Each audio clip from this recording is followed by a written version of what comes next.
It's a trap, you walk right into the hate. All over a new king that's face is just replaced. It's all the same, you still be ruled by force. And no matter who it is, they'll still carry on the torch. Just a lie, cheat, steal, half of what you make. Taxation is theft, it's time to vacate the state. Newsflash, all your cash is an IOU. From killers who really do steal from you. Inflation is a weapon used by every nation who says that they're saving the world through lies. That they disguise and pass off as bravery. Well, I got news, debt is slavery. It don't matter who's madder, a new master don't matter. When they both want the same, the state don't play no games. They got you trying to survive and put you on sides and ready to kill each other. That's conquer and divide. It's all for show or for hyper control. That's a sneaky Christmas boy.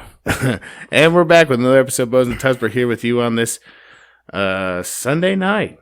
Yeah. Yeah. Well, we have obligations going on the next couple of days that we're actually going to be talking about on the episode today. That's our main topic of the show. Yeah. It would have been more appropriate if we did this on a Wednesday, though. True. Odin's Day. Yeah. I mean, as you can see, Shout out to Odin. Everybody on the Odin. live could see me. I'm dressed up like Odin right now. Yeah. Move this cup out of the way. Or the amalgamation of, it's like I talked about the other day, but we'll get the Frankenstein monster that is this character that I'm wearing. Yeah. But nah, we're here. It's a great night, you know. We're drinking beverages. We're drinking glasses of cheer. You know, I got my cheer right here. I'm not allowed to drink cheer because I got to drive. I got some cheer, though. But you're at your house. I'm hoping you have enough cheer for both of us. I think I will. You know, I got a little scotch, single malt scotch, and some seltzer water cheer, you know? Yeah, I've just got a lot of seltzer water. Tasty, unnamed company beverage. Oh, that's good. That's real good. Sorry. That's great. It's a great day. Before we get started on the topic today, is there anything we really wanted to talk about beforehand? You know, everyone keeps asking me, they're like, can you talk about your impeachment? And I'm like, I don't give a fuck. Like, hey, how about this? How about, like, now that he's getting impeached, how about we go ahead and just, like, and I'm going to put air quotes on this, impeach all of them. And when I say that, I'm really meaning, how about we just, purge them from office? Purge them. Yeah. The only thing I'm excited about with the impeachment or not impeachment, I'm sorry, the Big Igloo. Oh, the Big Igloo. Yeah. Well, sounds like Virginia is just inching closer and closer to that Big Igloo, by the way. I had a question about that earlier in the factory, but I could not ask you about it because I was busy. Mm-hmm. Have you read a story about roadblocks being set up? Mm-mm. I saw something about it on Instagram, but I haven't seen anything else since. I haven't seen anything about that. They were making connotations. They were like, roadblocks are not for your safety. It says Big Igloo time. Sounds like it. Appalachian noises. Yeah. Appalachian autistic noises. Man. You got Brother Elmo on the west side. Hey! Not in here, but on the west side of Virginia, you know? Yeah. West side? He's close to the Boogaloo. He's got front row seats to the Boogaloo, For sure.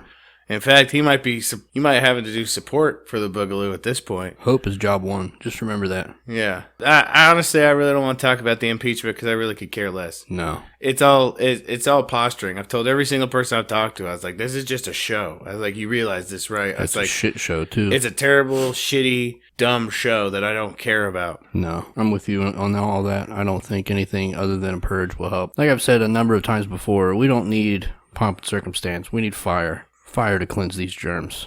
These Fire will cockroaches. Fire kill all of it. Yeah. Honestly, there's nothing else I really wanted to talk about. I just want to talk about the subject because I feel like it will fill the whole episode. I'm so excited. With its cheer. I've been thinking about this since we left the studio last week. So, as you know, we've talked about it before. We'll do the housekeeping at the end of the show. Okay. Right. Well, do you want to do the housekeeping before we get started? I don't know. Let's do the housekeeping before we get started. Sorry, we are extremely unprofessional. I'm going to delete most of that. Okay. I put a thing up, but we got one. All right, well, let's do some housekeeping before we get started. Anyway, I was given this channel on Instagram to look at, or this page, rather. I sent it to you. We talked about it. Actually, it was Battle Bun Fitness on Instagram that shared me the Grumpy Mushroom. And it's a chick. See? She makes little mushroom sculptures. Yeah, they got little things on them. Neat little snails. Yeah. All the mushrooms appear grumpy or in some sort of ill temper. Yeah. What do you think they're made of? Is that clay? I don't know. It's hard to say. I can't tell if it's like sculpted out of clay or wood or something. They're very nice though. Yeah, super nice. Check out her page, The Grumpy Mushroom, all one word on Instagram. You know, and it's funny you bring up those mushrooms because we will be talking about mushrooms later in the show as well. Did you see the types that I suggest? I wrote her a DM and I said, "We love your work. I want to shout you out for free. Yeah, all the time." And she's like, "Yeah, shout me out." Do you do custom orders? Because I would love to have a Bones and Tubs mushrooms. Yeah. You know, I would like to be a magic mushroom. And then she said that somebody had recommended the show to her. I think it might have been Was it Battlebud? Battlebone Fitness. Look at her. I know. Just being a regular spokesperson. You know, we should have Battlebud on the show sometime. Gave her a t-shirt. Yeah. Oh, we did? We did. That's good. I like that. But yeah, everybody go check out the Grumpy Mushroom. Check out Battlebone Fitness on Instagram. And eat your heart out. Mm-hmm. I'm excited to get these things. Hopefully she comes together. We come together with some sort of fine handmade craftsmanship that you really can't get anywhere else. Oh, that's amazing. Yeah, it's great. He's so grumpy. I know. It reminds me of me a lot. It's my spirit animal, you know? Yeah. It's neat. Yeah, and since fungus are closer to, genetically speaking, to us than they are to plants, you know, it makes sense. Kind of fucks me up. Yeah. Especially because they probably come from space. Because they breathe oxygen and breathe out carbon dioxide. Aren't they like 75% of the ground, too? Like the soil? Oh, they're all over the place. Like the part you see is only like a small portion of what it actually is because it shoots out through the ground. Right. The mushroom guy, I always forget his name. He was on Joe Rogan's show a number of times. He wears the mushroom hat. Yeah. He said something like everybody's biome extends something like 3 feet out of their body. Mm-hmm. And anytime you enter that 3 foot, your spores and my spores are interacting. Like, see, and that's the thing. Like, so really a mushroom, what you see of a mushroom, in the grand scheme of things, is its penis. Yeah. Or its reproductive organ. Nah. Because, living like... its best life. Because the thing is, like, the only thing that mushroom head is designed for is to release spores to create more mushrooms. Do you think that when you eat the mushroom, like the Amanita muscaria, the one we're about to talk about, do you think you just eat the tip? I don't know. Okay. See, I don't know enough about mushrooms for real. Yeah, well, I was just trying. I'm gonna be frank. I'm gonna be frank with you. I'm not a big mushroom fan in and of itself. Okay, but that comes to. I'm just talking about regular button mushrooms. Yeah, I don't like those. I don't like you. the taste of them. But I will eat like what's those big ones? Portobellos. Ooh, yes. You know, and I like morels. Yeah, those are good. Truffles are good. Psilocybin. I've heard they're good. Somebody that looked like you told me they were good. Yeah. It wasn't you, though. It wasn't me. No. So... You're also dressed like the Amanita muscaria. Yeah, I got the red and white going on. Man. We're going to talk about that here in a bit, too. Yeah, sorry, I keep... So, anyway, the rest of the show notes, real quick. If you like what you see or hear on the Bones and Tubs podcast, you think about it, head on over to patreon.com/Bones and Tubs. Get on that bandwagon. We'll give you there's some... reward tiers, I believe they're called. Yeah. $1 tier gets you a shout out. $5 gets you a bumper sticker and a shout out. $20 gets you a t-shirt, bumper sticker, and a shout out. Mm-hmm. I'm pretty sure there's a reward tier. If you go far enough, we'll cut off each other's body hair and send you some bath water. Yeah. But that's high dollar stuff. Oh. If you don't like the monthly subscription idea, we're on Venmo and Cash App and PayPal.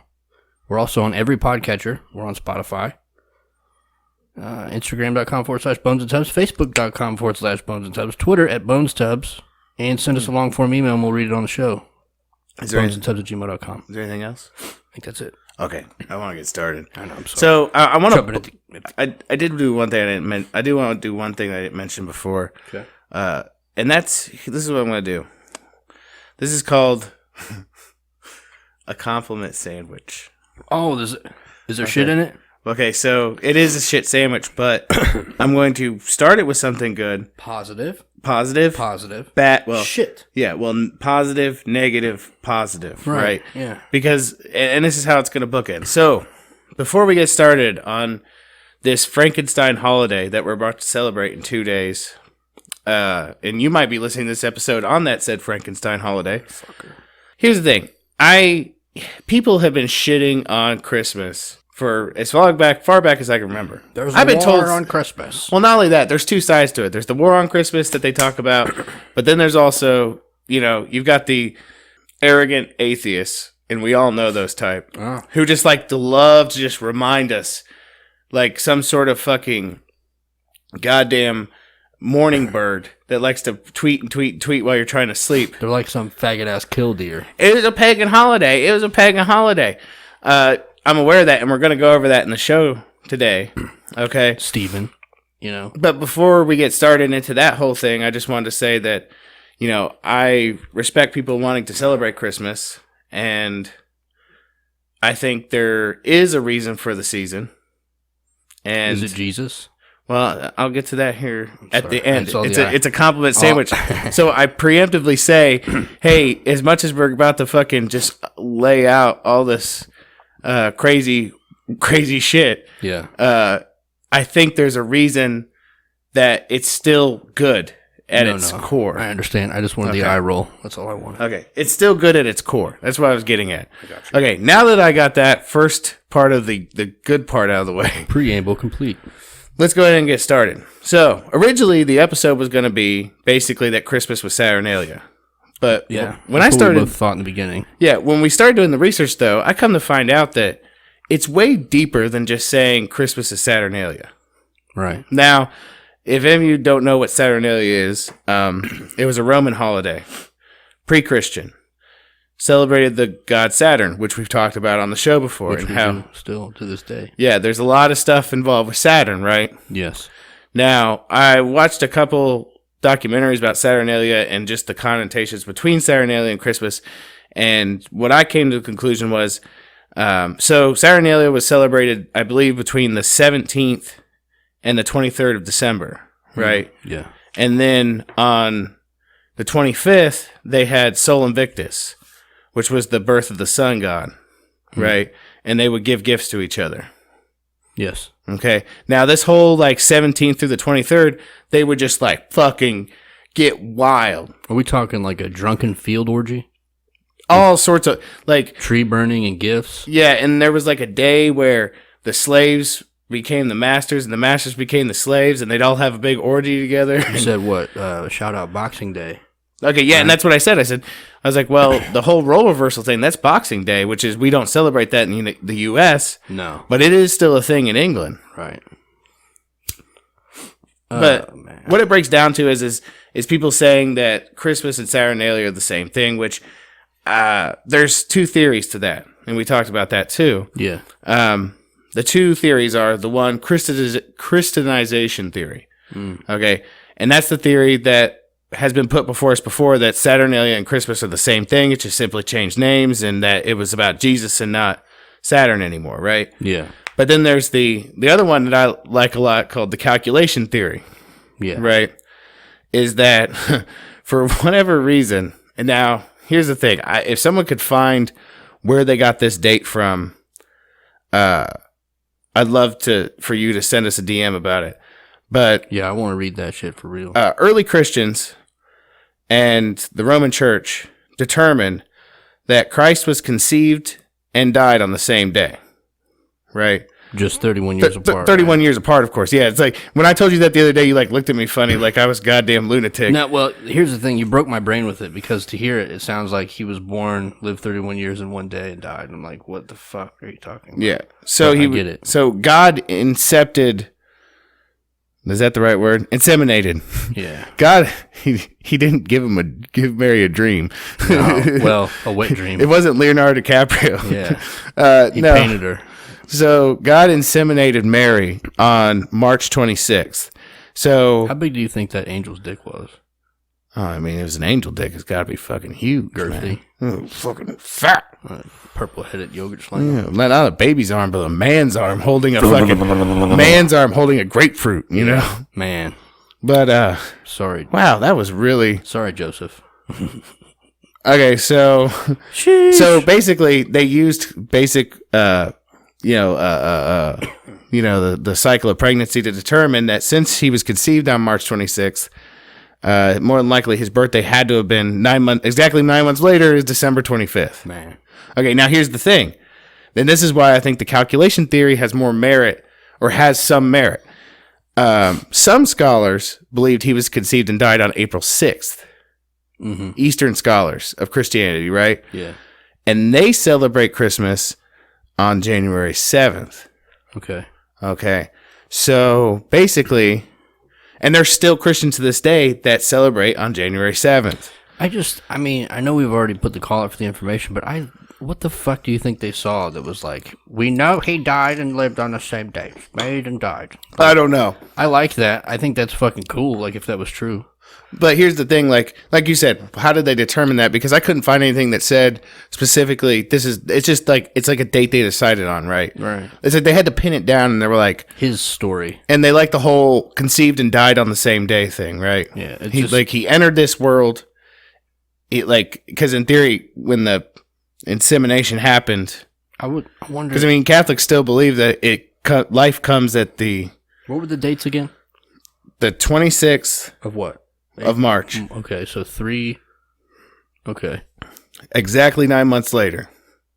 Right. On December 25th. Come in. Oh. Oh, well, thank you. That's terrible. Is it plugged in all the way? Can you guys hear us? It's really weird. I'm surprised nobody's complained yet. Is it plugged in all the way? There it goes. Okay. Thank you. So... shout out Toe Beans on that tech side. Yeah. She's watching in standby. Okay, so... she's upset you took the beard off. I wouldn't say upset, but she's like, oh, now you took the beard off. So, and that's the thing about the theory, is that there's still Christians that celebrate the birth of Christ on the 7th, because they could never agree that it was on March 26th that he was conceived and died on. So that gives merit to the calculation theory, right? Yeah. But here's the thing. The one video I watched, and I wish I wrote the guy's name down, because he had a lot to put in on it, because he leaned at the calculation theory too. Yeah. But he also said, here's the thing. You got to it's not to say that it's all the calculation theory, because basically when they stopped celebrating Saturnalia around that time of year, they still wanted to be debauch and get drunk. You say that they were like, you have to stop. This is getting out of hand. Yeah, and you motherfuckers are killing people. Yeah, and kill. With your drunken sex games. And exchange gifts. Yeah. Which I didn't mention that yet. That's something they did on Saturnalia, was they did a gift exchange. Yeah. What are the odds? So... it's not... I wouldn't say it's lazy thinking to think that if you agree either way. Because, I mean, we know for a fact, and we'll get into it, that the Catholic Church loves whitewashing things and making it their own. Yeah. So, and that's the thing. That's why I call it, like, it's like a Frankenstein holiday, just like this character I'm dressed up as. Yeah. Santa Claus, and we're going to get to that. St. Nicholas Woden. Is a fucking Frankenstein monster of a creation. It's a goddamn commercial mess. So... now that we got the Roman stuff out of the way, the initial Roman stuff, right? Yeah. I think we should move on to the next phase, which is where other mythologies and other religions and traditions melded with the tradition that the Romans had already, right? Let me grease your skids. Okay. I'm doing this without notes. So, talking about that, why do you think... all of this Christmas stuff, right, lines up with the story of Christ, which lines up with the story of Mithra, which lines up with astrotheology? Because, and real quick, I just want to say, I think, isn't it the 22nd of December, the sun stops? Okay, so, and that, I'm glad you brought that up, because I would have forgot about that. So, Christians and that's the thing, it's not just Christians, a lot of religions, they have holidays around solstices and equinoxes, right? Right. So his conception and birth and his death, his conception and his death fell on the vernal equinox. Yeah, which is the spring equinox. The spring equinox. And his birth falls on the winter solstice. Yeah.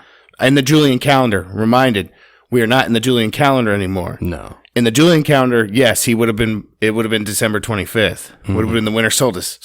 That's why the Romans celebrated Sol Invictus, because it was the longest night of the year.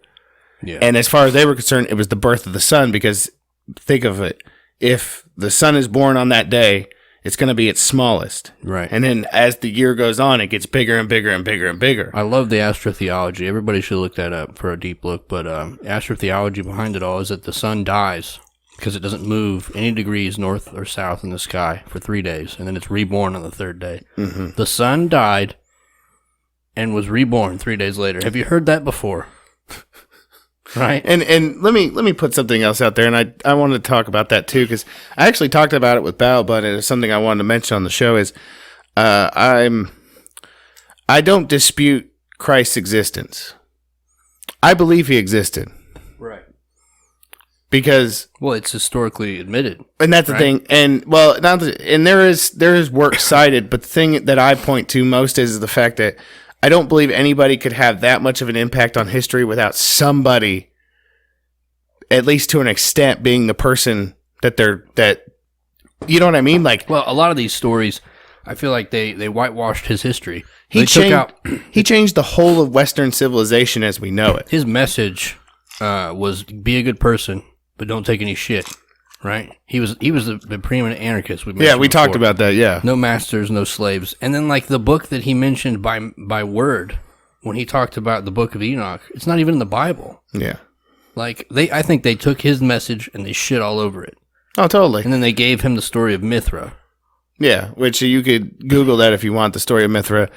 Basically a female version of Christ that was like 1,200 years older than Christ. Yeah, and there's also they've talked about how performed miracles, died and was reborn, had 12 followers. I almost said esoteric Christians, but I meant Gnostic Christians. Yeah, they hid out. They hid out in the caves underneath Rome, in the same places that the cult of Mithra hung out in. Right.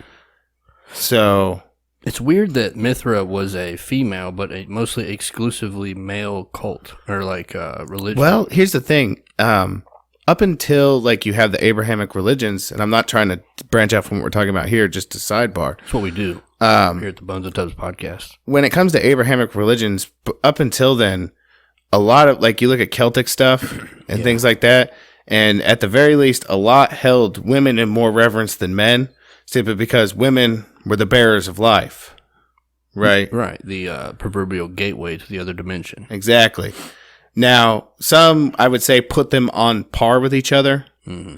Well, if you look at Abrahamic religion, it tends to be... Why don't you get your ass in the kitchen and make me a sandwich? And that might necessarily not be straight a Christian thing or even a Jewish thing. Might be a Chomo thing. I think it could be more of a Roman thing, because if you look at the way Roman household structures were designed... Yeah. You know, I think the head of the household was called the pater familia. Mm.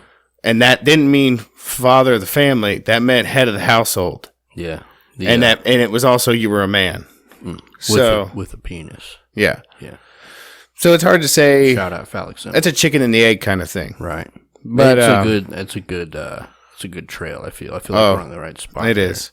So with that being said, I'd like to move into where so as Catholicism is moving out and branching out into the world, basically they would meet these tribes to the north or wherever they went. Pagans. Well, we call them pagans, but they go by a lot of names, right? Pagans like a catch-all term for any religion that doesn't follow. Was it? They also called them heathens, like right. So church term. They would go, and the thing is, people, like, if you go up and you're like, listen, we're going to burn your fucking culture and everything that you are to the ground, and you're going to worship our gods now. My God loves you so much, I'm going to kill the shit out of you. Yeah, we're gonna fucking prolesticize till you can't hear us no more. I'm gonna put you on a pile of faggots and burn you. Yeah. Right? Yeah, exactly. So shout out that Yule faggot. We need to talk about that too. You know, because that's the thing. The Romans knew before. They tried to take lands to the north by force alone, right? Yeah. Without bothering with religion, just sheer force. So they had to move it into full-on psyop. Well, yeah, that's basically what I consider what the Catholic Church did, was a psyop. Because they're like, okay, well, how about this? Like, instead of like, you know, you guys doing the things that you do... Use the Yule log as an example. Okay, yes. Yeah, so the Yule log, the preeminent faggot. So, okay, in Norse mythology, this time of year was considered, and we still use this term to this day. This isn't something that's not extinct. This is extant, and that's the Yuletide, right? Yule was a fertility goddess in Norse mythology. Goddess. Yes. Okay. Yeah, it was a goddess. Okay. I found that out. Yeah. Nice. Okay, so that's kind of weird. Okay. They would get this. So at the Yuletide, to make sure that, you know, because fertility was such a big thing for a lot of these pagan religions and stuff like that. Right. I mean, even for like pre-Christian Rome, fertility was a big thing, right? I mean, and it branched out to not just like human fertility, but we met livestock, plants, all that shit, right?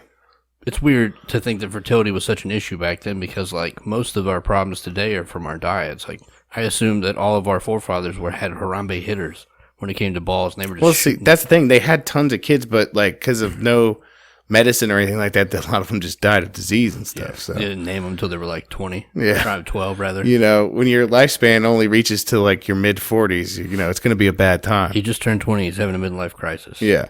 So the Yuletide was this time of year, right?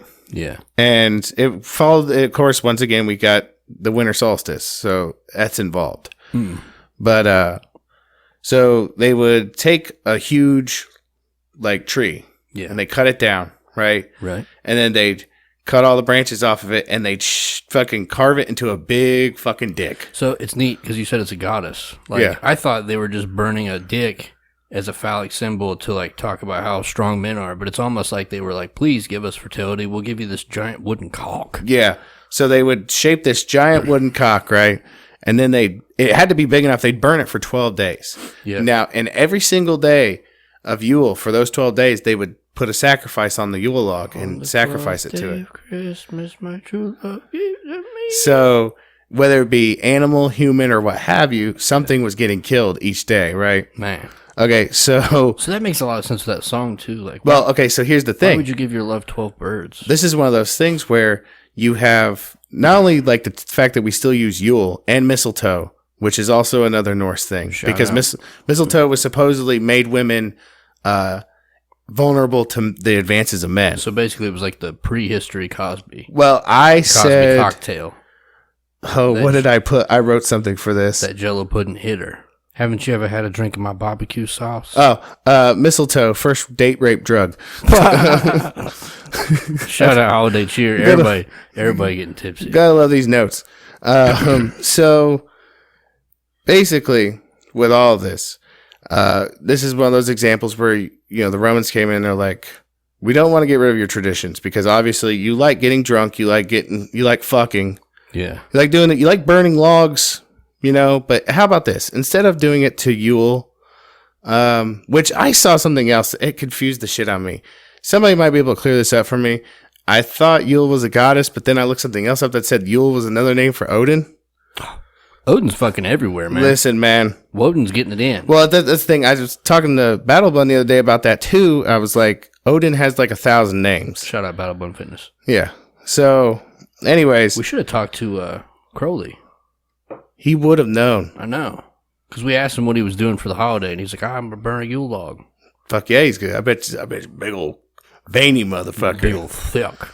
Yeah. Thickness. Shout out to I'm Starving, bitch. Yeah, YouTube. Go over there and type in, I'm Starving, bitch, with Devin Crowley, and laugh your ass off at that Norse beautiful bastard. Okay, so. Shout out Austin Hartman as well. Yeah. He's a dude.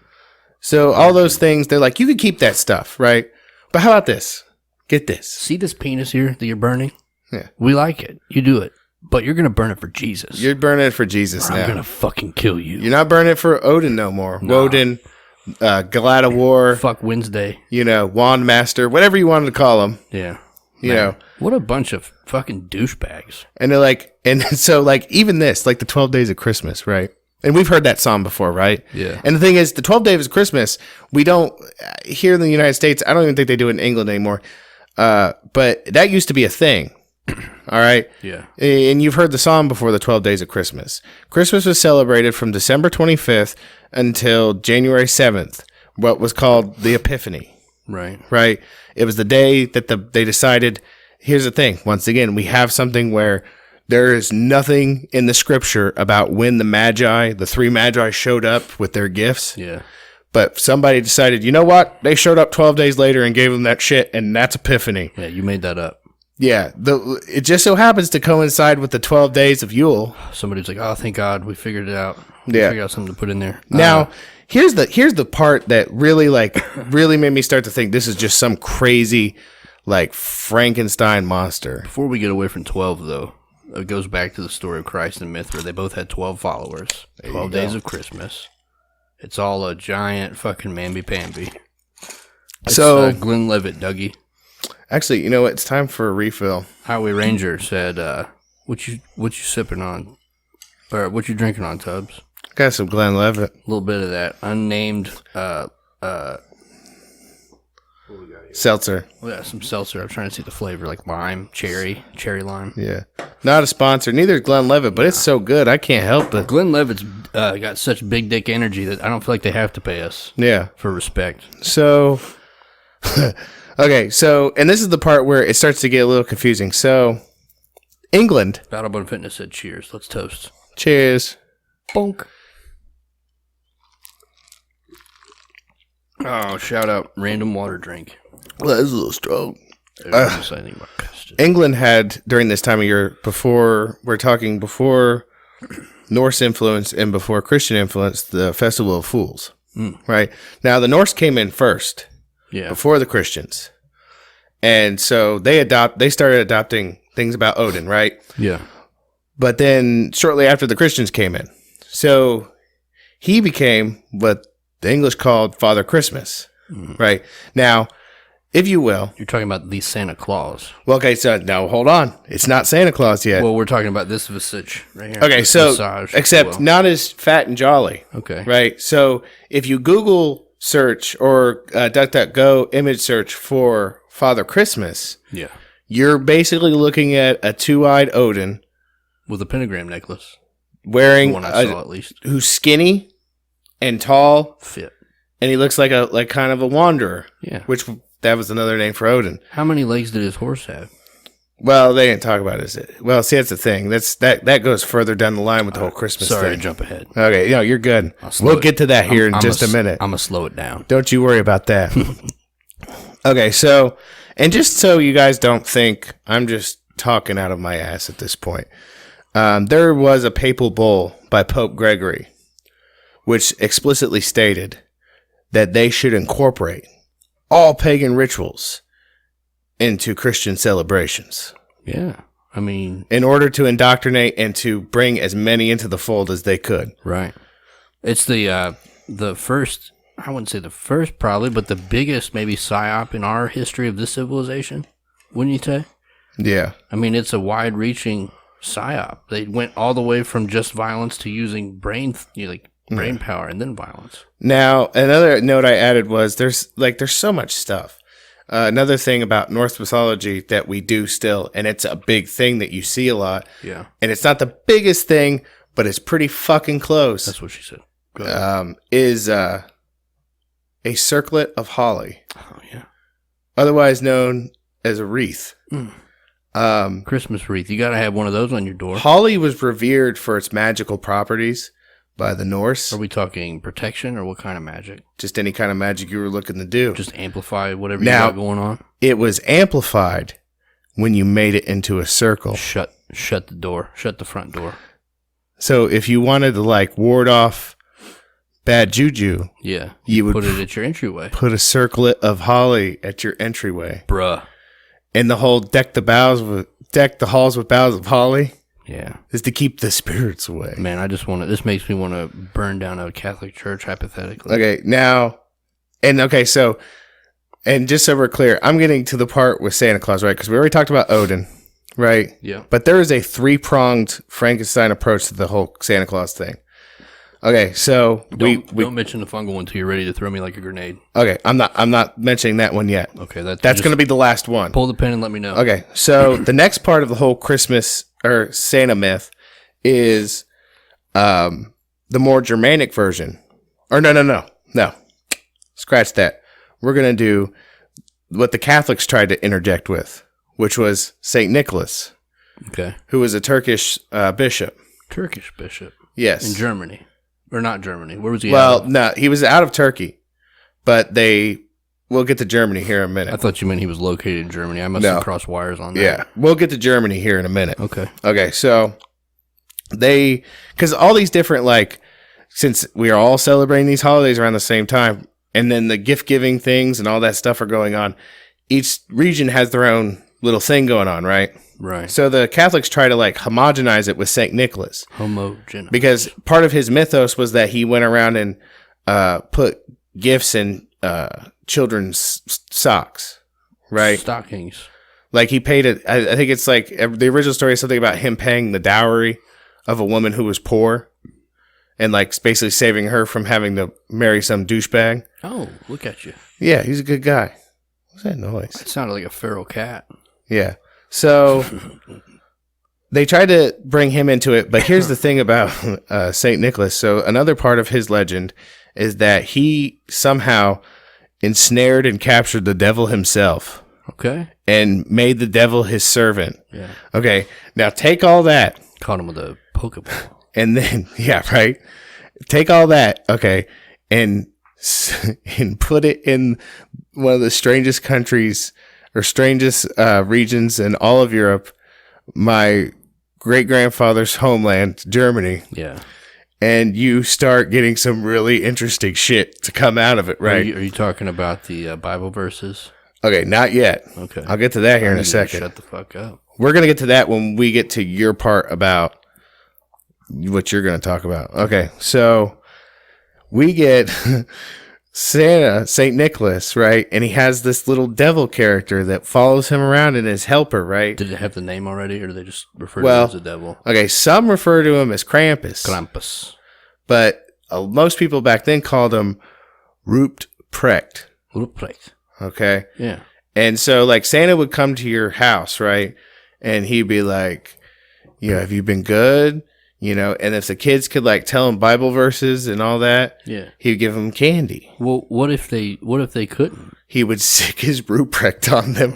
Jesus Ruprecht would beat the living shit out of I'm them. going to go back to Pokemon Blue with this one, but could you imagine you're walking through the wild as a child, right? And you see this fucking... Lean in here a little bit so they can see you on the camera. You see this motherfucker walking up to you, and he's like, tell me a Bible verse. Tell me about the bear in 2 Kings where he comes out of the woods and mauls 40 and 2 children. And they're like, what the fuck did you say? He's like, Krampus, I choose you. He like shouts, like jumps out of the bushes with his fucking switches, and he's like, man, what the fuck is going on over there?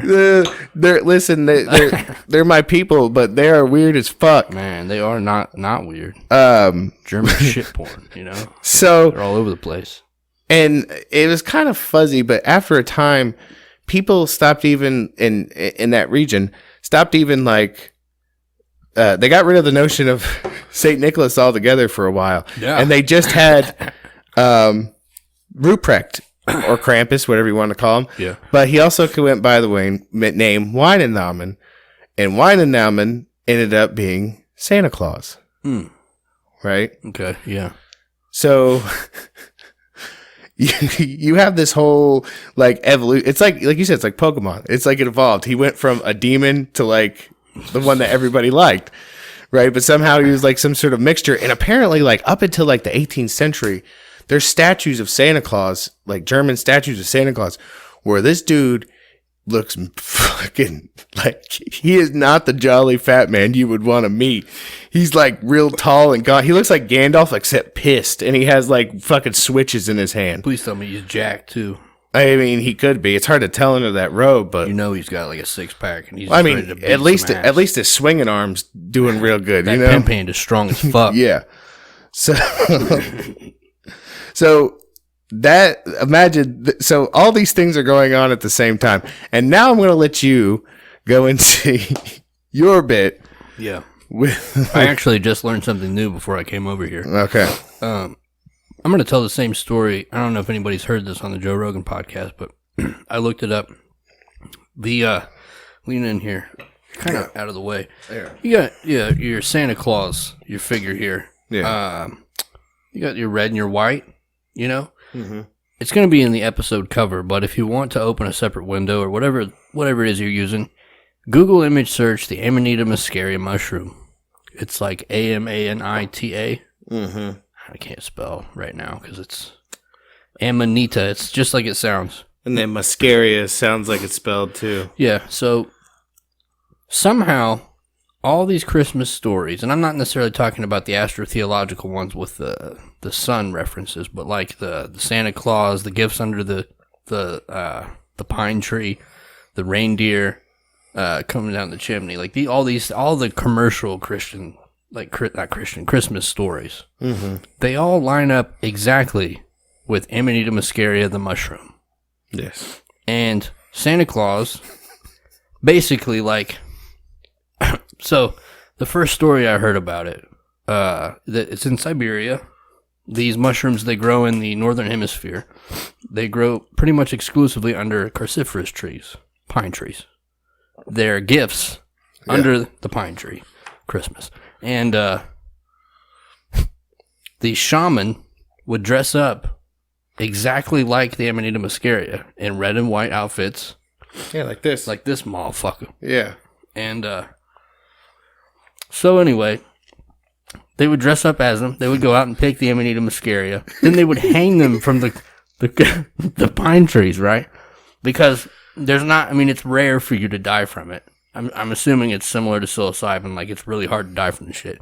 But there is a certain amount of toxins in this stuff. Mm-hmm. So in order to get around it, there's only two ways to do that. One, hang it and dry it. So they're hanging these mushrooms from the tree. Is that the part you just learned? Nope. Because I didn't hear that part yet. Well, you're about to learn it. Okay. It's only a mild twist from the last story, but I found it hilarious. So you've got Christmas ornaments explained. You've got presents under the tree explained. Yeah. Basically, these shamans were picking them to share with other people. You got the red and green colors of Christmas explained too. Red, green, and white. Yeah, yeah, red, green, and because white. the mushroom, if you're driving or something, you're not able to look it up. It looks like Toadstool from Mario. Like it's a looks like a straight up like Alice in Wonderland fucking mushroom. They believed it was God coming on the earth. The speckles were right. So these shamans, while they're waiting on these mushrooms to dry out and be less toxic, I'm sure they ate a fucking shitload of them. So they're all like looking, they're just under the tree looking up and they're like, those little elves. Yeah. It's crazy because like you hear like Google image search, DuckDuckGo search, mechanical elves. Like elves are all over the place when it comes to tripping. That's a DMT thing. But like that explains Santa Claus with the shaman get up. Yeah. The elves from every fucking trip, apparently.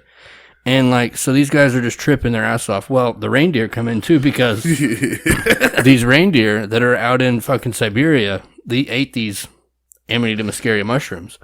Now, the first story I heard was that while these dudes were out in the wilderness eating these Amanita muscaria, and they're tripping their balls off, they're like out there, I'm gonna take me a piss. And they go to the tree line, and one of these things is like, brrr, and it fucking comes out of the tree and tries to suck their dick, basically, to drink the piss, because they want the Amanita muscaria in the urine. But the picture I saw was fantastic. So it's one of the shaman, and he's sitting back, and he's watching the tree. You got your Christmas tree up here, the pine tree that's drying the Amanita muscaria, and he's drinking deer piss. They used to collect the urine. And they would drink the urine of the elk, or whatever, the reindeer, rather. Yeah. So he's just like... So, I want you to imagine, if you will... Okay. No, go ahead. All right. Yeah. So, that explains the reindeer, the Christmas tree, the ornaments on the tree, the presents under the tree, but we also have the chimney. Oh, my God, yeah. Santa Claus coming down the chimney. So, when the shaman had dried out the mushrooms, they would go around from house to house, and they would not be able to get in the house because... in that time of year, the snow would literally...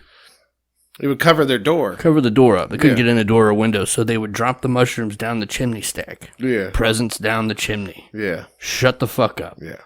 So how do you have all these things? You have... it. Here's the thing.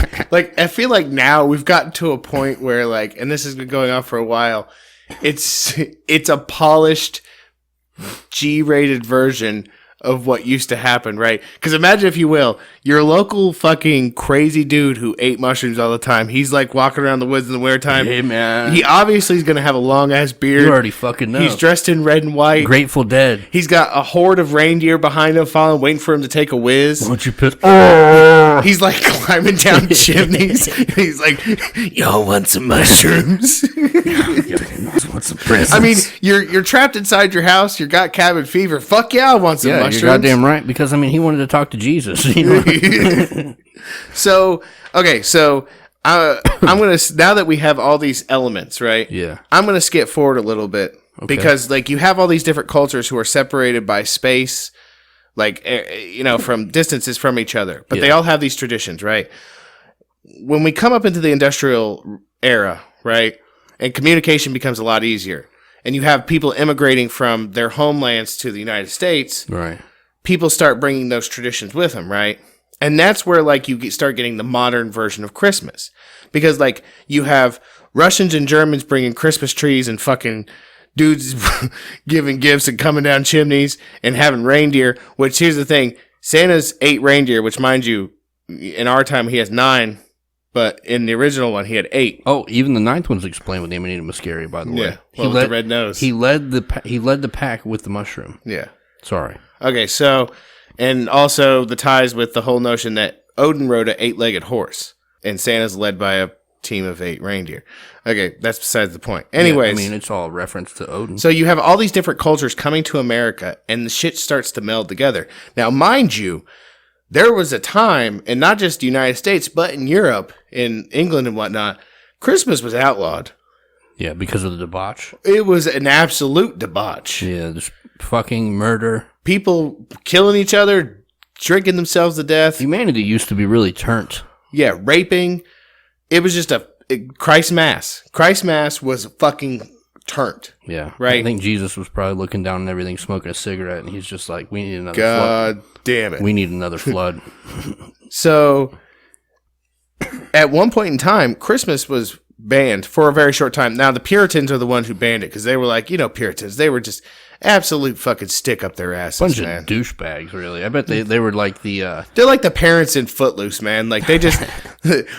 we don't want our children dancing because some kids died in a car accident. Right. They were the proverbial Western Jews, the Hasidic type, where they only have sex through a hole in the sheet for procreation. Fuck Oliver Cromwell. Yeah. Anyways. Man. Shout out Eurotrip. So, but the ban in England only lasted like 4 years. It was super short. But here's the thing. It kind of had lasting reverberations in the United States before it was even the United States and after it was the United States, because, mind you, we were founded by Puritans. Mm-hmm. So, but the thing is certain cultures were bringing this over with them, and they were bringing their debauchery with them. Yeah, of course. So Christmas was kind of banned here too. Yeah. Right. And up until basically what started to make Christmas more mainstream as something to celebrate was a Sunday school league. Okay. They wanted to host Christmas pageants and have children sing songs. Yeah. And there's a couple other things that brought Christmas into the mainstream in the United States and in I'd say the Western world. Again, it like came back up. But the thing is, by this point, all these different cultures were starting to come together because of communication and things like that. And you have the United States with the melting pot and all that stuff. All these things coming together, and you start to have what we see as Christmas today, right? And I would say a lot of people point to what was the beginning of what we consider modern Christmas being after Charles Dickens' A Christmas Carol. Hmm. And it's the same thing with this. The modern Santa is based off of A Night Before Christmas, because basically that dude took all these different legends of these fucking dudes who would go around and whether it's Father Christmas who went around and drank with people, or fucking your crazy fucking hermit who would pass mushrooms out through chimneys, or whipping babies, or a saint paying for someone's dowry, or a fucking devil man whipping children, or a piece of fungus, or Odin walking around fucking people, and the war god fucking coming down, and brought all that together, and basically, and that's how we ended up with Christmas. It was a giant shit show. And that's the thing. You can't just say black and white. Oh, it's Saturnalia. No, it is a lot of things. I tried talking to a regular Christian about it. I'm not trying to blow anybody up, so I won't. But just a regular, closed-minded Christian, right? And they didn't try to hear any of this shit. They're like, Jesus is the reason, bro. But here's the thing, though. There's hardcore Christians that are totally against Christmas because, like, the whole, like, even the minute things like tree decorating and stuff. Well, it's in the Bible. It's in the Bible. Jeremiah chapter 10, 1 through 5 deals with talking about how heathens would cut down trees and use them as idols and decorate them with silver and gold and put nails in them to make them stand up. Don't do it, bro. Yeah, don't do it, and don't bother the heathens, and don't worry about them because they won't do you no harm. So saith the Old Testament angry God. So before that Jesus, change. And the thing is, like, and there's so much more to it because, like, we've gone through the the origins to the early history, the middle history, and now we're to the point where I'd say we're like coming into the modern. But the problem is like there's a big behemoth pink elephant in the room when it comes to Christmas that we haven't even touched, and I didn't do any research on, and that's I feel like the over commercialization of Christmas. I mean, that's something completely different, I think. In and of itself, it is. That's the whole, I mean, you could take that any number of ways, but like... it's amoral capitalist taking advantage of something is what it is. Solipsism comes to mind. Yeah, that too. It's a healthy dose of that secret Satanism that, you know, is all about societal change via secret means. And I think... How are you going to... I mean, I don't know. And that's the thing, like... And I think that's what I'm going to end this whole thing with the other end of my good part. Okay. Right? Okay. Take everything we just said, right? I'm not telling you to throw it away. No. It is what it is. It's history. It's history. It is what it is. What did you say tradition is? It's peer pressure from dead people. Okay. But okay. But this is what I'll say about Christmas. One, it brings people together. Mm-hmm. Okay. So let's do the positives. One, it brings people together. Two, it makes people appreciate what they have, or that's what it should be about. It's supposed to be about giving. About giving and about being thankful for what you have. Right? Yeah. Okay. It's something that comes in possibly what would be one of the most dismal, dreary parts of the year. The nights are long. There's not a lot of sunlight. We're trying to bring everybody together during this dark time. Exactly. Let bygones be bygones, and let's celebrate together. Let's get drunk. Right? So, love each other. As far as I'm concerned, I and my family will continue to celebrate Christmas regardless of what I know about it. Simply because here's the things I know. I know all these things, but you know what I also know? I also know that in my entire life, I can remember back, and some of my fondest memories were Christmas memories. Right. Okay.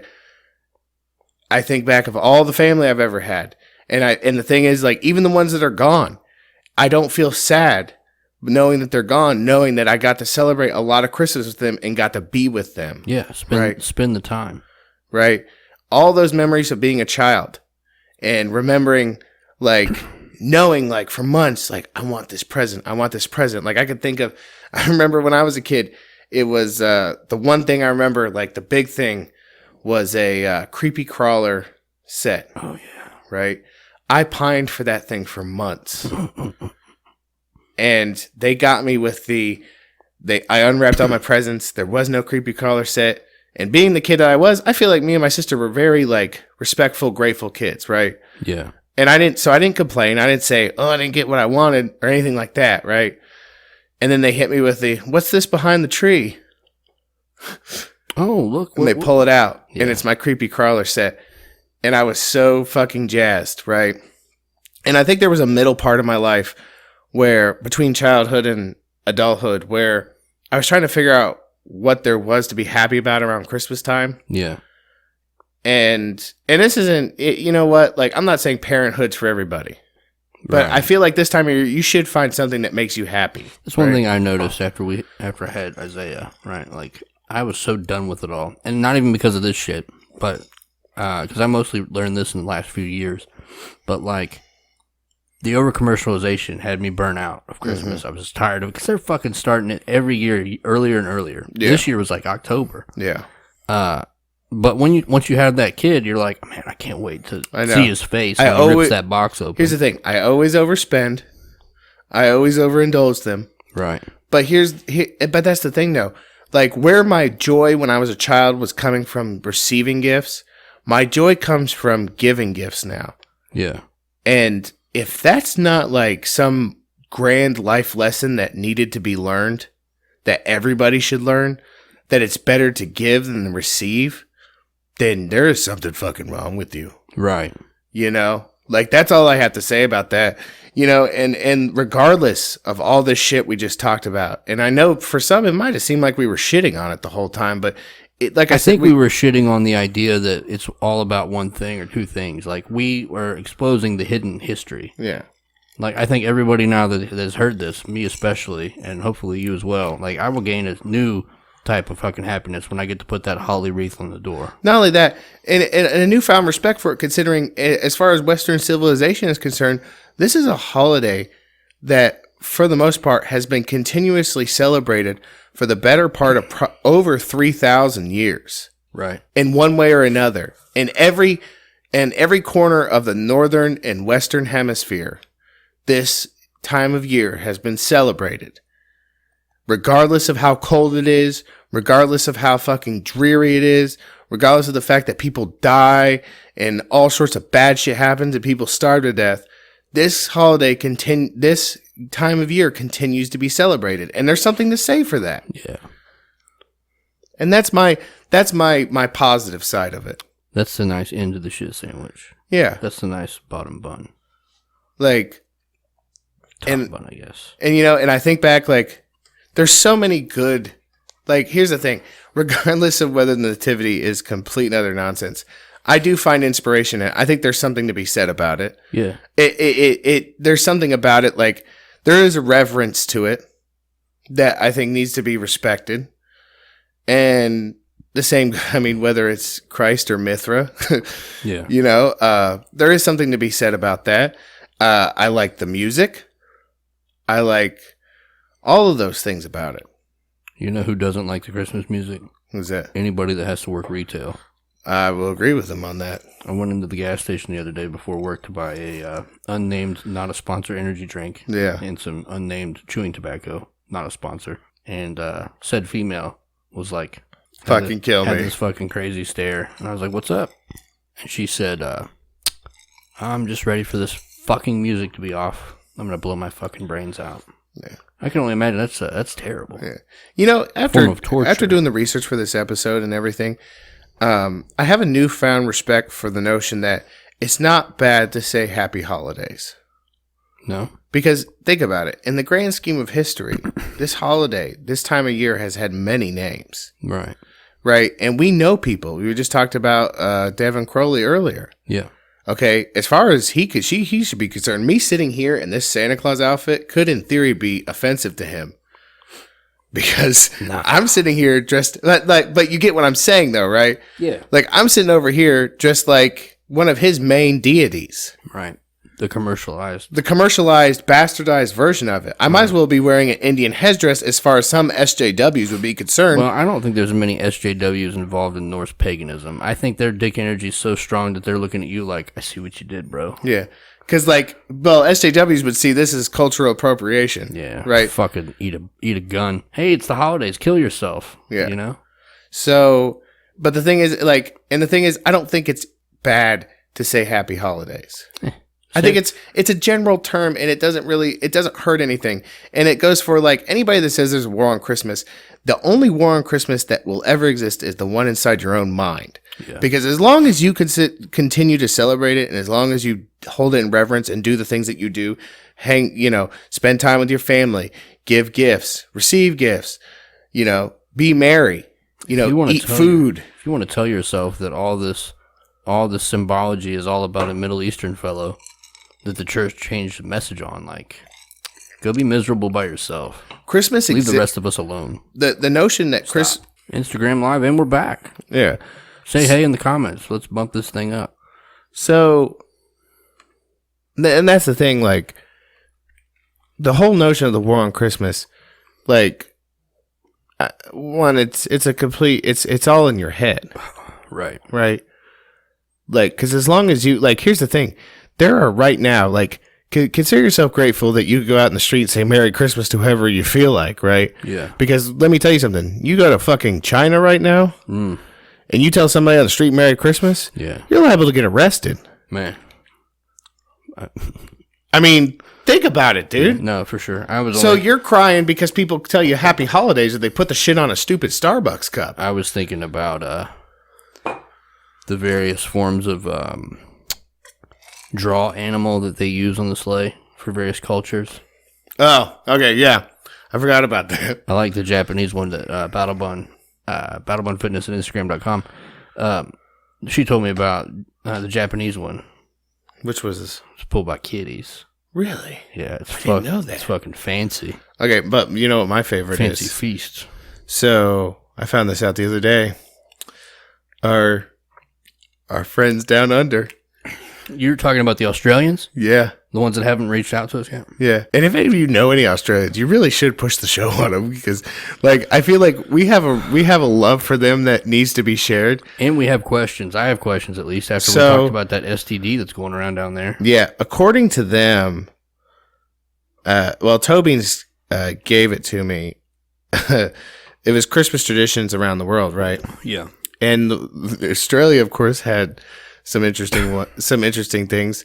The most interesting, of course, would be the fact that Santa's sleigh is not pulled by 8 frisky reindeer. There ain't no fucking reindeer in Australia. There ain't no fucking reindeer in this cunt. You know what they got down there? They got some fucking boomers. We got boomers. We got 6 white boomers. The only thing better than a boomer would have been a goddamn trash pan. Not trash pan. You drop bear. Fucking drop bear. See, I was hoping when she's like, do you know what pulls Santa's sleigh in Australia? A part of me was like, I bet it's kangaroos, but a really big part of me thought it was a giant, like, 30-man team of fucking koalas pulling that motherfucker. Yeah. Like, Santa's got a big-ass stick with a fucking eucalyptus at the end of it, and they're just fucking hauling ass to get to it. They're just pissing through their fur just to get on there. I got a fucking bloody drop bear. You know how bad that would smell following things that piss out of their fur? But that's the thing, though. Australians got it fucking made. Instead of a red nose, it's got a red rocket. Because you know what they do for Christmas? What's that? Well, one, they get drunk, which just about everybody gets drunk. Hey. Glenlivet. So they get drunk and they go grill. They put some shrimp on the barbie on the beach. Okay. That sounds like a great time. I mean, nothing that you told me made me upset. Like, we don't do that because, I mean, well, weather does not permit. No. In most of the United States. Not unless you're a fucking sadist. Mm-hmm. Unless you like torture. Unless you're a fucking... That's a great combination, by the way. I'm going to have to remember that. Shout out Glenlivet and unnamed cherry lime It's got beverage. no carbs in it, too. Look at you. Yeah. Look at you lighting up those keto strips. Yeah. So... Not those John Nicole Tabor strips. Jeez. Those other strips. So... another one that I liked, and you mentioned the Japanese with their cats. Man, that's fancy as fuck. I bet you know, else is fancy as fuck. You know what they eat on Christmas? What? They eat KFC. Oh my god! It's such a thing in Japan that they have to pre-order their meal like a month in advance. How long ago was our episode that we did with the racist Japanese? The Japanese take on Colonel Sanders. Oh, that's a while ago. That shit's a gangster. Look up on your preferred not Google search engine image page, Japanese Colonel Sanders, and eat your heart out. I'm not going to throw any stereotypes out there, but I would go on the wager that I think that if there's one group of people that love fried chicken more than any other, yeah, it's definitely Japanese people. Sucky! Because, like, they go not only they eat KFC on the reg, right? Yeah.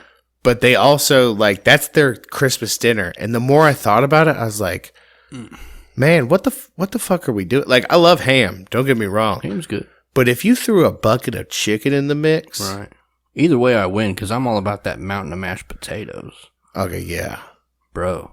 And I like the mac and cheese. Oh, you get out of here. That's so where good. I go to. What if you... Yeah. Okay, I got to stop. See, like this year, like, you know, everybody does ham. So I'm doing brisket this year. Oh, it's so good. And fried shrimp. What about a nice Christmas food? Oh, shit. I forgot. Oh, what are you pulling out of that? I forgot. Oh my god! Fruitcake. Yeah, I got it. That's not poop. I got excited for poop. I'm sorry, I couldn't find a pud. I don't have any room for that. You gotta have a little room for it, just to try it. It's fruitcake. I couldn't find a Christmas pud, but I found the American equivalent of what I assume what a Christmas food would taste like. Commercialized lazy. You know, I'm gonna be frank. I've never ate this before. I don't want to eat the end piece.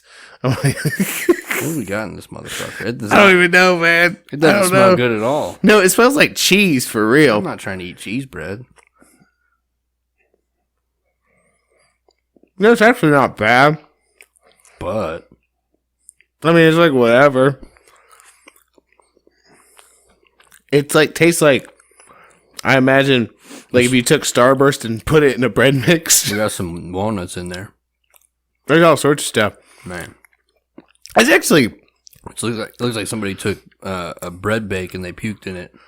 I don't know if it's the Scotch talking, but that's not that bad. I thought this was going to be gross. Everybody talks shit about... Yeah. I mean, if I got this shit for Christmas, I'd be pissed. Oh, fuck yeah. This is not Christmas food. No. Whatsoever. No. If you're getting drunk on Christmas and, like, being merry, this is what you throw up in a bread mix. And then you give it to your enemy. Listen, I'm going to take this shit to work tomorrow. This tastes like, there's some fig in there, too. Hey. There's a bitch-ass fig. That's close to fucking figgy pudding. I'm eating the other piece. I don't even give a fuck. Hey. Man. That's actually...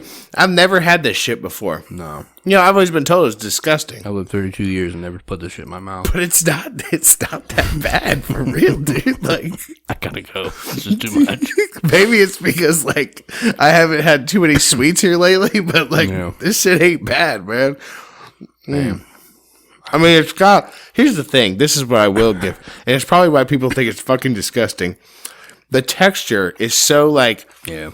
It's hit or miss. I bet you never miss, huh? It's the calico of textures, because at one point, you're getting bread. Crunch. Chew. And crunch. The other point, you're getting something chewy. Yeah. And it never knows what it wants to be. I'm going to use that trigger warning word. It's also moist.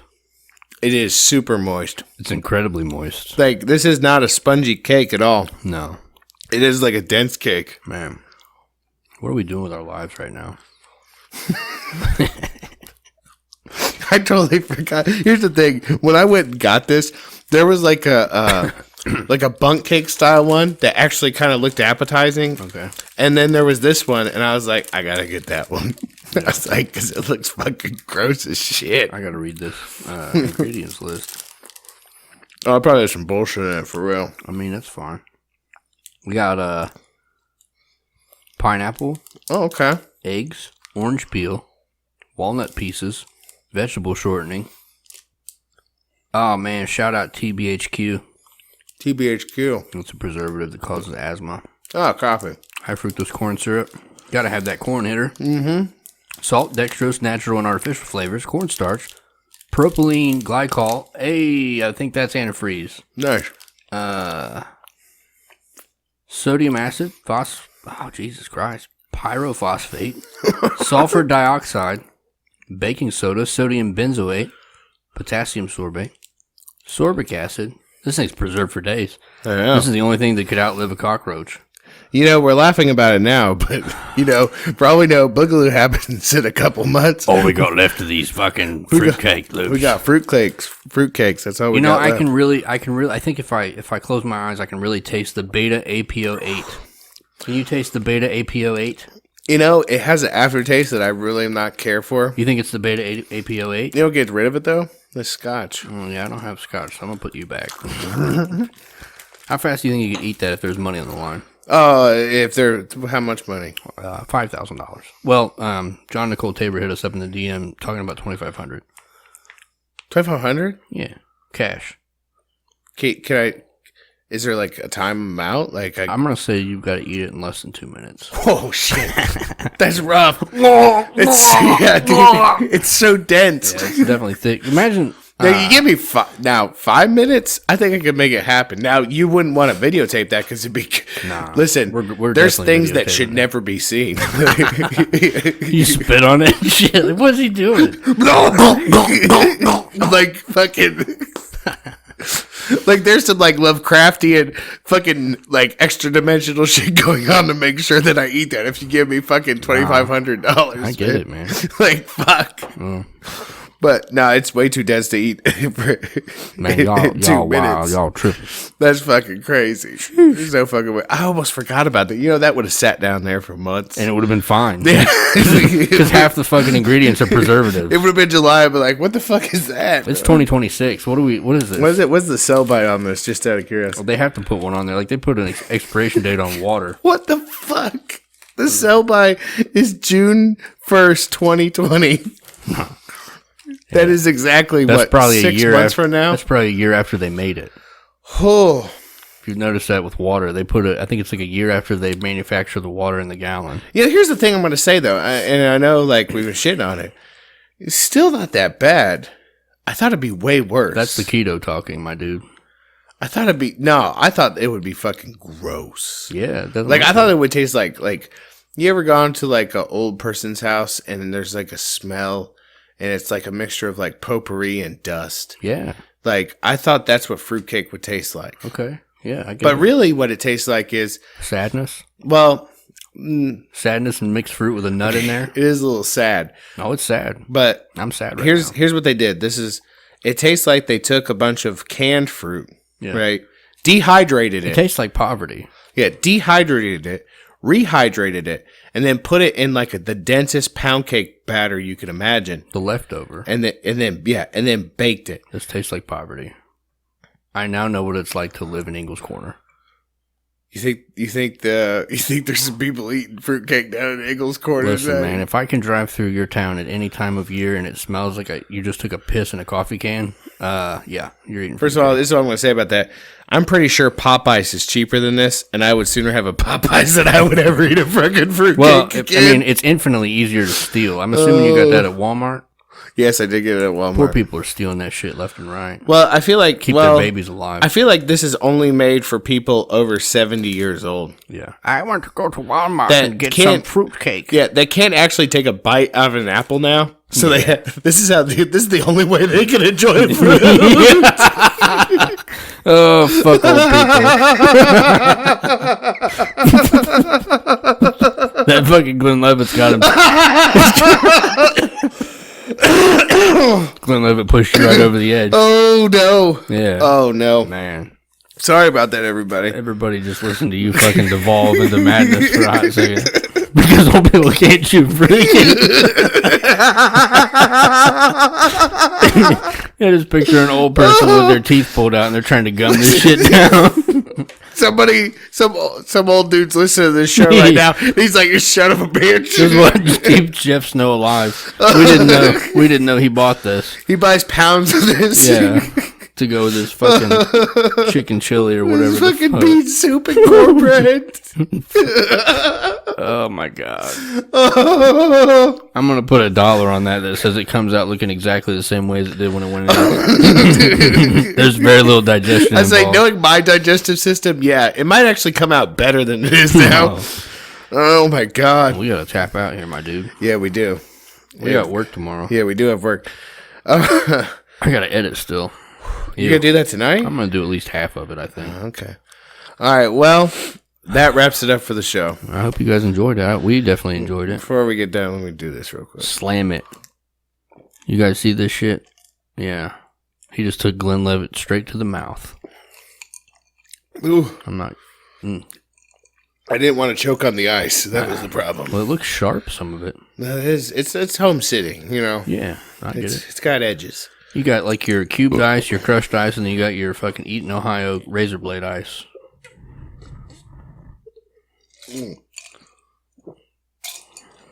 There it is. Man, savage. I'm going to sleep good tonight. See a shot, send a shot. Right? Right. All right. I know that's right. So there's ways to reach out to us. Yep. Well, I would say long form email if you want to tell us a story about your life or you want to give us some experience or your feels about the show. Hit us up at bonesandtubs@gmail.com. Yeah. If you want to donate money to us, patreon.com/bonesandtubs. become a part of the nation. No, it's not the nation. Not anymore. Nope. Secret Society. Yeah. Eternal Order. Eternal Order of Bones and Tubs. You can also get us on Venmo, Cash App, $sign Bones and Tubs, and we're on PayPal. Yeah. Or you can hit us up in the DMs. At Instagram.com/Bones and Tubs. Yeah. What else is on Facebook? Facebook.com/Bones and Tubs. Twitter at Bones Tubs. Yeah. We're also on Library, LBRY. We're on YouTube. Every single person that listens to and likes this show, I hope you go to youtube.com/Bones and Tubs Show. You hit that subscribe button and you hit the bell. You get notified about our newest updates. Yeah, before we go, we cannot forget this week. We forgot Blood of the Brave. Oh, yeah. Our dude. New music, new album out. I've been putting some fire on the end of the episodes. Do it. shout out him on Instagram, Blood of the Brave, bloodofthebrave.com, Blood of the Brave Bandcamp. And before we go, we remind you, sorry. Next week is going to be our year review episode. Your eyes look like Bad Santa. You're about to, I can't deal with it. He's got the giggles. It's our year in review episode. This is the reason for the season. I might be drunk on that one too. Might as well. It's just a straight up drunk episode. We just changed it to all evolved around being absolutely shit faced. Man. But before we go, we hope that you have a great Christmas. Happy Christmas. Yes. A happy holiday season, like I said before. Yeah. Nothing wrong with saying happy holidays. Everything except Kwanzaa. Fuck Kwanzaa. I think that's kind of made up. I know. I might get in trouble for saying that. It's fine. It's royalty. But no, we hope you guys have a happy holiday and spend time with your families and make it like honest and don't stress about presents and things like that. Nah, fuck debt. Enjoy each other's company. Yeah. You know, that's what this is supposed to be about. It's supposed to be like it is the longest, darkest nights of the year. Let's get together and just spend time with each other and play games and tell stories and do all that stuff and eat good food. Sit on Uncle Rick's lap. Uncle Rick loves when you sit on his lap. Yeah, you know? It's the only thing that gets his dick up anymore. He thinks about it all year round. Yeah, especially now. I can't. I gotta stop. No, and we hope that you have a good time with your families, and we hope that you have a great Christmas. And hey, share the Bones and Tubs podcast with your family if you think they're up for it. Parcher said, "Goddamn right he does." I can't right now. We sent him off on the giggle train again. I fucking can't right now. He's on a one-way ticket trip again. He's going to Giggle Town, everybody.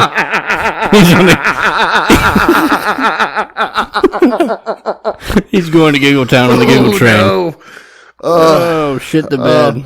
But we hope you have a great, happy holidays and great Christmas. And we hope to see y'all next time. We hope you enjoyed the show.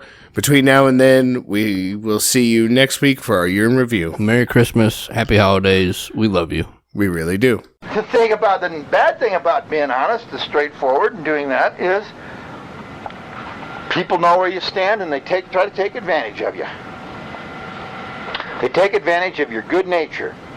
They take advantage of the fact that they know that you're a good guy, you are a straight shooter, and that you're not going to retaliate on them when they fuck you. Well, folks, most of the time I believe that's probably true. But God built me to be here to prove to you that what you have been doing for God knows how many years is wrong. You picked on the wrong man. I'm not tough. You hear that? I'm not that strong. Yeah. Yeah. They rolled up in all black, windows half crashed, scoping out the scene before they attacked. Had they on bad guys in most people's eyes. Most trust them with their life cause they got a badge and tie. Gifted a position given to them by a system that set it all up to put the kids into prison. This is non-fiction, non-violence, so just listen. They got a mission to imprison your mind and soul. This ain't nothing new, but we survive what we're sold. And don't believe in ourselves, but believe what we're told. And we're all molded by a machine that gets in your dreams. It can get in your gut and kill your self-esteem. And I've been scolded and told who I should be, but I'll never conform. I was born to be free. It's a setup, I never let up. From the cradle to the grave, they got you in the cage. It's a setup, so keep your head up, cause they're selling all that doubt with every word at the mouth. It's a setup, I never let up.